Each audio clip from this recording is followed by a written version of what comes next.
Okay, let's go over our next topic, which are arrow functions or lambda functions. So over here on the left in JavaScript world, we know that we could change this function to be a arrow function by creating a variable to put this arrow function in.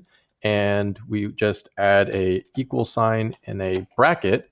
And now we've changed a normal function into an arrow function. If I run this, it works exactly the same. The syntax is just shorter. It's just more concise, even though it does the exact same thing with a few technical differences. Okay, so I'm going to move this over here to our Python world, and I'm going to say, well, how do we make this work? Because it does not work. Okay, well, the first thing we are going to do is get rid of the let keyword because we can't do that. And there is a special keyword in Python in order to make these arrow functions, and that is called lambda. Okay, so we're going to type the lambda keyword, and then we are going to get rid of the parentheses. We don't need the parentheses. Even if we had another argument, we don't need the parentheses. Oh, let me fix that.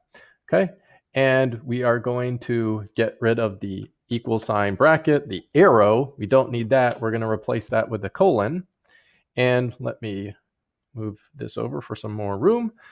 We are going to get rid of the curly braces because we don't use those in Python.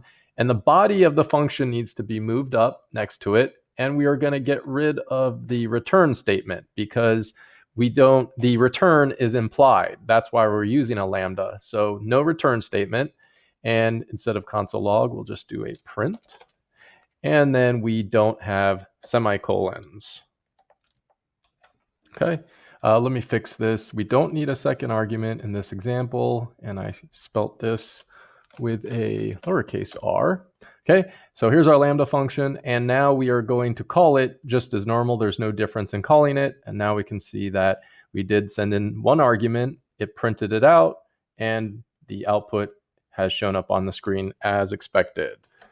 Okay, so what you want to do is focus on this specific syntax right here. Let's highlight this. This is the syntax that you're probably going to be used to sending into maybe the map function, the filter, the find function. We don't usually store them in a variable, arrow functions that is. You just use an inline arrow function. So that's the important syntax right here. It's the same thing with lambdas in Python. This is the important syntax right here. Okay, so keep that in mind. And we can go even further in JavaScript because we can do the same thing. We can get rid of the curly braces and we can have everything on one line and it still works. So this looks more similar to what we're going to do in Python. So our big differences are we have no parentheses on the arguments. Python requires the lambda keyword, and instead of equal bracket, an arrow, we are using a colon in Python. Okay.